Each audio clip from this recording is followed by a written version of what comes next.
أعوذ بالله من الشيطان الرجيم بسم الله الرحمن الرحيم السلام عليكم ورحمة الله وبركاته الحمد لله الذي جمعنا وإياكم في هذا المجلس من مجالس العلم والأدب والصلاة والسلام على أشرف الأنبياء والمرسلين سيدنا المرسلين وعلى آله وأصحابه رسول الله أجمعين أما بعد. Puji dan syukur malah kita anjungkan kehadirat Allah Subhanahu wa taala yang telah melimpahkan nikmat, rahmat, hidayah dan inayahnya kepada kita semua, sehingga berkelimpahan nikmat, rahmat, hidayah dan inayahnya lah kita dapat bertemu di waktu dan di kesempatan yang penuh dengan berkah ini dalam rangka menambah daya keimanan dan ketakwaan kita kepada Allah Subhanahu wa taala.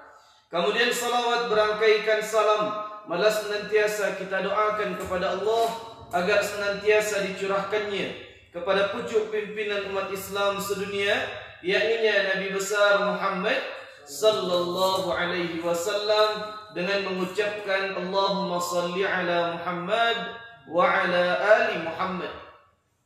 Bapak Ibu kaum muslimin dan kaum muslimat yang di masjid dan di rumah masing-masing yang dimuliakan oleh Allah Subhanahu wa taala, insyaallah kajian kita pada sore Ramadan yang penuh dengan berkah ini, fikih ringkas seputar berpuasa di bulan suci Ramadan. Bapak Ibu kaum muslimin dan kaum muslimat, as-shaimin was-shaimat yang dimuliakan oleh Allah, bulan puasa di bulan Ramadan merupakan bulan yang luar biasa. Banyak ibadah-ibadah yang dilipat gandakan oleh Allah Subhanahu wa taala. Makanya bulan suci Ramadan, kalau seandainya kalian mengetahui, kata Rasulullah sallallahu alaihi wasallam, rahasia besar di balik puasa Ramadan, maka kalian mengharapkan setiap bulan-bulan yang ada di bumi ini merupakan bulan Ramadan. Karena besarnya keutamaan yang terdapat di dalam bulan suci Ramadan. Maka timbul pertanyaan, bagaimana fikih seputar berpuasa di bulan suci Ramadan? Ini penting kita bahas Bapak Ibu. Karena sah atau tidaknya ibadah puasa kita tergantung ilmu yang kita miliki. Makanya banyak orang yang ahli ibadah tapi tidak punya ilmu. Makanya Nabi Muhammad sallallahu alaihi wasallam mengatakan di dalam sebuah hadis, fadlul alim 'alal 'abid ka fadlil qamari lailatal badri 'ala sairil kawakib. Keutamaan orang yang berilmu dibandingkan ahli iman tapi tidak punya ilmu, ahli ibadah, siang, malam, pagi seluruh hidupnya beribadah tapi ilmu nado, maka tidak jauh lebih baik dibandingkan orang yang ahli ilmu. Pokoknya ahli ilmu lebih baik dibandingkan ahli ibadah tapi yang tidak punya ilmu. Makanya yang kita bahas pertama Bapak Ibu kaum muslimin dan kaum muslimat yang dimuliakan oleh Allah, yaitu seputar niat melaksanakan puasa di bulan suci Ramadan. Jadi kalau kita berbicara tentang niat Bapak Ibu, jadi niat itu merupakan ibadah mustaqillah, merupakan ibadah yang rukunlah dalam puasa. Kalau tidak berniat, la yasihu siyamuhu, maka tidak sah puasa kita. Ustaz, bila mulai kuliah kita berniat di bulan suci Ramadan? Makanya kalau Pak bila mulai niat Pak? Hari Kamis, hari Jumat lepas. Oh, di awal Ramadan untuk 30 hari berikutnya. Jadi kalau seandainya kita berniat, kalau dalam mazhab Imam Syafi'i pendapat yang lebih kuat, itu dianjurkan bahkan diwajibkan berniat ketika puasa Ramadan fi kulli yaumin, setiap hari. Jadi setiap hari kita berniat. Ustaz, kalau di awal Ramadan amulah mengumpulkan untuk satu hari, untuk seluruh hari itu mulia. Ada yang Ustaz mengatakan cukup di bulan yang pertama sengaja aku melaksanakan puasa Ramadan 30 hari. Jadi besok kita nak berniat lagi. Ikut pendapat yang lemah di kalangan ulama. Pendapat yang kuat setiap fi kulli yaumin. Ustaz, kalau setiap hari kita lupa berniat, kira-kira Ustaz, itu yang perlu kita sampaikan dan kita tekankan Bapak Ibu. Berniat di bulan suci Ramadan, itulah buliah kita mulai. Beko kan kita berbuku Bapak Ibu. Setelah berbuku, kita solat maghrib, kitalah buliah berniat untuk puasa esok hari. Sengaja aku puasa esok hari karena Allah. Kalau selesai tarawih, Ustaz, kalau kini kan tarawih tidak ada. Kalau tarawih di rumah masing-masing, kita berniat kumpulkan anak, suami, istri, keluarga kita, niat bersama-sama, itu buliah. Kemudian kalau sebelum subuh pas sahur buliah. Tapi kita anjurkan Bapak Ibu, kalau ibu jawab berniat di bulan suci Ramadan, jangan ketika sahur. Kalau ketika sahur takdirnya dek tak lama makan, lupa kita berniat. Jadi kalau bisa niat itu selesai berbuka nanti ketika maghrib, atau ketika selesai tarawih bersama-sama, atau sebelum tidur di waktu malam. Jadi usahakan niat kita Bapak Ibu itu setiap hari. Nah, ada yang niat kita tekankan Bapak Ibu. Banyak ustaz yang seperti menakut-nakuti Bapak Ibu. Ambo pernah sebelum Ramadan, sebelum ada COVID-19 itu di Sumatera Barat Bapak Ibu, jadi kajian masih ada ketika itu. Jadi waktu kajian menyambut bulan suci Ramadan itu di daerah Kamang. Kemudian ada seorang nenek-nenek, beliau datang dengan membawa secari kertas Bapak Ibu, ada tulisan Indonesia di situ. Kemudian beliau tiba ke muka Ustaz, tanya Cik Ustaz, niat berpuasa ku baanan sebenarnya Ustaz. Ambo bawa catatan. Yang ibu catat. Ikut catatan niat. Pakai bahasa Indonesia tapi lafaznya bahasa Arab. Nawaitu sawma ghadin an adai fardi syahri ramadana atau ramadani hadhihi sanati lillahi ta'ala. Jadi nyecatat di karate biar tak lupa. Pakai bahasa Arab. Cuma tulis pakai bahasa Indonesia. Aku tanya ke beliau, Bu, siapa yang menyuruh ibu harus pakai bahasa Arab? Ada ustaz ceramah di situ dulu, katanya niat puasa Ramadan harus juga bahasa Arab. Itu salah Bapak Ibu. Niat ketika berpuasa, buliah tidak pakai bahasa Arab. Nawaitu sawma ghadin an adai fardi syahri Ramadan hadhihi sanati lillahi ta'ala. Panjang banget. Kadang amak-amak di kampung banyak yang tak bisa bahasa Arab. Banyak yang susah menghafal dan melafazkan itu. Baca rohnya Ustaz, boleh kita singkat. Boleh tak pakai bahasa Arab. Baca rohnya Ustaz, ketika kita berniat, ambonya puasa biswa ya Allah. Itu selesai masalah. Sengaja aku puasa esok hari, selesai masalah. Kalau tak pakai lillahi ta'ala, Ustaz, tak masalah. Karena kalau kita berpuasa, pasti karena Allah. Nah, jadi ingat Bapak Ibu, tak usah kita camik. Niat itu gampang, ya Allah punya puasa besok. Selesai masalah, maka sah kita menjalankan puasa. Bapak Ibu kaum muslimin, kaum muslimat yang dimuliakan oleh Allah Subhanahu wa taala. Kini baru masuk kita kepada substansi penting ketika kita menjalankan ibadah puasa Bapak Ibu. Jadi biko ketika kita pulang ke rumah, tidak ragu kita lagi. Ma yang membatalkan puasa, ma yang tidak membatalkan puasa.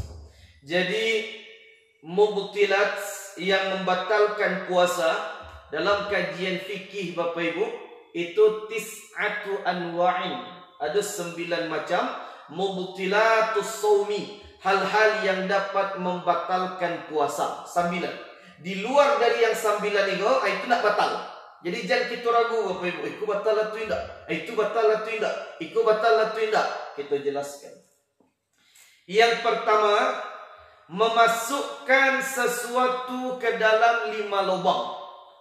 Memasukkan sesuatu, airkah, bendakah, apapun ke dalam 5 lubang atau 5 rongga. Yang pertama, mulut. Yang kedua, hidung. Yang ketiga, telinga. Mulut, hidung, telinga. Kemudian yang keempat, maaf cakap Bapak Ibu, kemaluan. Kemudian yang kelima, maaf cakap, dubur bagian belakang. Ustaz, malu bisa masuk di situ Ustaz? Bisa. Contohnya, apa misalkan damam atau ibu damam misalkan. Kemudian maaf cakap, kalau kita pergi ke rumah sakit, kalau damam kita itu terlanjur parah, panasnya itu tinggi, Makanya yang dia giah sama dokter itu ube maaf cakap Bapak Ibu dimasukkan lewat dubur kita bagian belakang. Atau ibu juapak susah buang air gadang. Payah kita BAB. Lah sasak pas ditakan susah. Ayang diminum Bapak Ibu mikrolak. Ketika mikrolak dimasukkan lewat dubur gitu agar kita lancar buang air besar, agar demam kita turun, maka batal puasa kita. Jadi bukan hanya mulut, hidung, telinga, bagian belakang dan kemaluan bagian depan. Ketika mulut itu kita jelaskan sakit Bapak Ibu. Mulut itu kalau memasukkan ke dalam mulut tidak masalah. Yang bermasalah kalau sampai ditelan. Kini mau tanya ke ibu dulu. Ibu masak, jangan sampai surya tu bikulah membuat pabukuan. Boleh tak ibu mencicipi sakit masakan gulai? Boleh. Boleh tidak Bapak Ibu? Jadi kita masak gulai atau cindu atau kolak lah kacang padi. Kemudian ibu ada mertua katibu. Kemudian nih kalau asin kalau mak tak lama akhirnya ibu coba seketik. Sah tak puasa ibu? Sah. Kalau sekedar di mulut tak masalah. Makanya ulama menggabungkan ke dalam permasalahan makruhatus saumi yang dimakruhkan ketika puasa. Bapa dimakruhkan kalau tatalan memasalah nego. Jadi kalau kita jamin hanya sekedar di mulut sah. Lah tak cuba seketik ludahan lain. Jangan sampai tatalan, makanya makruh. Masuk ke dalam mulut sah, yang bermasalah ditalan. Yang kedua, hidung. Masuk kamar itu kan ngupil Bapak Ibu. Tidak batal puasa gitu. Yang batal itu kalau masuknya sesuatu melewati khayshum. Stop. Khayshum itu di mana batehnya? Ibu jawab kalau bau dua di luar Ramadan, kan ada namanya istinsyak. Kita masukkan air ke hidung. Terasa sakit di siku Bapak Ibu. Itu batehnya. Kalau lewat dari itu batal puasa gitu. Tapi kalau masih di bawah di siku, puasa kita tetap sah. Kemudian yang ketiga, telinga. Kalau modeko tidak batal. Yang batal melewati batas rongga yang tidak bisa dijamah oleh jari gitu. Makanya namanya Bapak Ibu, ketempat itu kan tidak boleh karena bisa masuk melewati itu. Jadi ingat Bapak Ibu, kalau ibu jawab demam, kemudian pergi ke rumah sakit disuntik je dokter, batal tak puasa kita Bapak Ibu? Batal tidak Bapak Ibu? Makanya kita kaji pulang dari surau jangan lupa kita leh. Rongga selain dari nan limo tadi tidak batal. Pori-pori itu tidak masuk. Jadi kalau kita suntiknya 100 kali disuntik, tidak masalah. Puasa gitu, tidak batal Bapak Ibu. Nah, jadi Bapak Ibu kaum muslimin, kaum muslimat yang dimuliakan oleh Allah, nan pertama memasukkan sesuatu ke dalam 5 rongga. Mulut kalau tertelan, hidung lewat khayshum batas yang sakit kalau kita menghirup air. Kemudian yang ketiga telinga, rongga yang tidak mampu dijamah oleh jari kita. Kemudian yang keempat kemaluan, dan yang kelima dubur bagian belakang. Kemudian yang kedua yang membatalkan puasa Bapak Ibu, muntah. Tapi muntah yang disengaja. Kalau tidak sengaja tidak batal. Contoh, ibu jawab mual. Ya pada mual lah. Kemudian kita masukkan jari, kita congkel di dalam untuk memancing agar muntah itu keluar, batal puasa itu. Bayang tak batalnya Ustaz? Tak sengaja. Contohnya, ibu jawab punya anak gadis baru menikah, kemudian hamil. Itu biasanya kan ada mual-mual Bapak Ibu, muntah-muntah sakit. Muntah keluar sakit. Ini tak sengaja. Karena memang harus seperti itu. Keluar muntah tadi tidak batal puasanya. Jadi yang batal itu kalau pancing, ini sengaja Bapak Ibu. Kemudian kalau kita bahas ketik Bapak Ibu dari segi kajian fikih, muntah yang tidak disengaja tidak batal. Tapi hati-hati, muntah yang tidak sengaja yang tidak membatalkan puasa kita Bapak Ibu bisa jadi batal kalau tidak tahu ilmunya. Kalau kita cari kitab-kitab fikih Bapak Ibu, kalau ibu japak muntah tidak disengaja, ketika muntah tidak sengaja kan tidak batal puasa kita Bapak Ibu. Tapi ingat satu hal, jangan sampai lupa. Ketika ibu japak muntah yang tidak disengaja, kemudian ketika muntah jangan menalan ludah. Jangan ludah dulu, jadi talan dulu. Ketika muntah kan di mulut kita banyak muntah, itu kan najis. Jangan ditalan. Ketika muntah tahan dulu. Ambil air, kemudian gumur-gumur. Lah kita berasihan mulut, baru kita menelan ludah. Kalau kita menelan ludah, ketika baru muntah, menelan najis di dalam mulut, itu membatalkan puasa. Jadi ingat Bapak Ibu, ketika kita muntah tidak sengaja, kan tidak batal puasa gitu. Tapi jangan menelan ludah dulu, ambil air kita gumur-gumur, kemudian kita muntahkan, baru kita ketika itu menelan ludah. Itu yang kedua Bapak Ibu, membatalkan puasa. Kemudian yang ketiga, yang membatalkan puasa berikutnya Bapak Ibu, berhubungan suami istri di siang hari bulan suci Ramadan, baik itu keluar mani atau tidak keluar mani. 3. Kemudian yang keempat, mengeluarkan air mani dengan sengaja, batal meskipun tidak berhubungan suami istri. 4. Kemudian yang kelima, yang keenam dan yang ketujuh, haid, melahirkan nifas. Itu yang kelima, haid. Yang keenam, melahirkan. Yang ketujuh, nifas. Itu batal. Ibu misalkan 5 minit sebelum berbuka keluar darah, datang bulan, kan batal itu. Cuman jangan takut, jangan khawatir Bapak Ibu. Kalau kita batal, kitalah menahan diri berpuasa, tiba kabar buku keluar darah tadi, batal puasa gitu. Pahala puasa kita tetap dapatkan insya Allah, tapi tetap kita qada nanti di bulan-bulan yang lainnya. Jadi sebenarnya panjang kajian tentang haid atau yang kita jabarkan tadi Bapak Ibu. Cuman karena waktu kita terbatas, maka kita ringkas saja. Kemudian yang ke-6 melahirkan, dan yang ke-7 nifas. Kemudian yang ke-8 murtad, keluar dari Islam. Aku mau jelaskan sedikit Bapak Ibu. Murtad itu bukan hanya pindah agama. Dari Islam murtad pindah ke Kristen, dari Islam pindah ke Hindu, Buddha, Konghucu, bahkan ateis tanpa memiliki Tuhan sama sekali. Murtad bukan cuma itu Bapak Ibu. Murtad itu banyak. Mengatakan puasa Ramadan tidak wajib, murtad. Mengatakan LGBT itu halal, murtad. Mengatakan zina tidak haram, murtad. Mengatakan salat tidak wajib, murtad. Mengatakan atau menghina Al-Quran Rasul Allah Subhanahu wa ta'ala, murtad. Jadi bukan hanya pindah agama. Orang yang melakukan hal demikian atau meninggalkan solat dengan mengingkari wajibnya solat, murtad. Jadi ingat Bapak Ibu, setiap yang murtad batal puasanya. Walaupun yang murtad cuma 5 minit, habis itu mu'allaf masuk Islam balik, puasa tadi tetap batal, wajib ditobok nanti di bulan-bulan yang lainnya.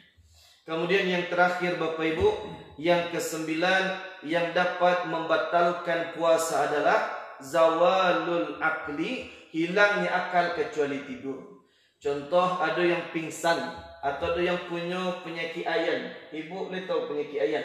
Itu Bapak Ibu. Ayan, soat, itu penyakit yang dapat membatalkan puasa kita. Di luar dari 9 itu, jangan ragu Bapak Ibu, tidak batal. Yang batal hanyalah 9 hal yang telah kita sebutkan di awal tadi. Itulah mubtilatus shaumi, hal-hal yang dapat membatalkan puasa. Kemudian Bapak Ibu kaum muslimin kaum muslimat yang dimuliakan oleh Allah Subhanahu wa taala, berapa minit dah? Jadi sakit lagi Bapak Ibu karena kajian kita terbatas. Kemudian yang terakhir yang ingin kita sampaikan adalah tentang mengqadha puasa. Bagi contoh, ibu misalkan batal, entah itu karena datang bulan atau sakit, apapun sakit misalkan atau melakukan perjalanan jauh, mual gitu, dak taluk puasa kita batalkan. Kan wajib diqadha nanti di bulan-bulan berikutnya. 11 bulan disediakan Allah Bapak Ibu.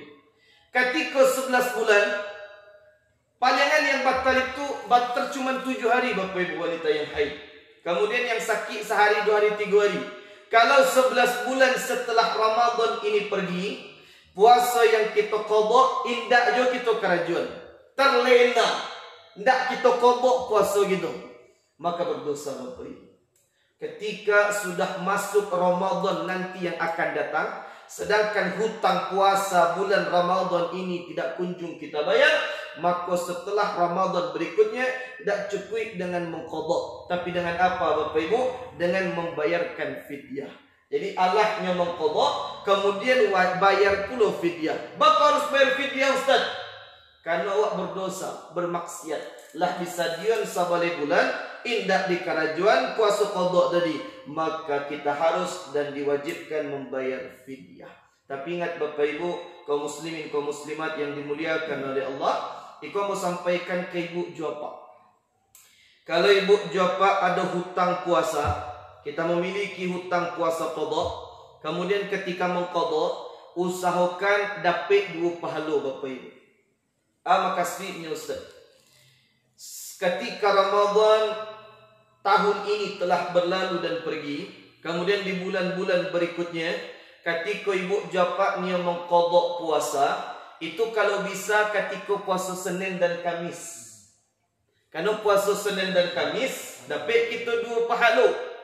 Hari Senin atau hari Kamis, ya Allah hamba puasa qadha hari ini sekaligus puasa sunnah, niatkan 1 hari, insyaAllah Bapak Ibu kita mendapatkan 2 pahala. Yang pertama wajib dan yang kedua sunnah. Ustaz, boleh atau tidak? Boleh.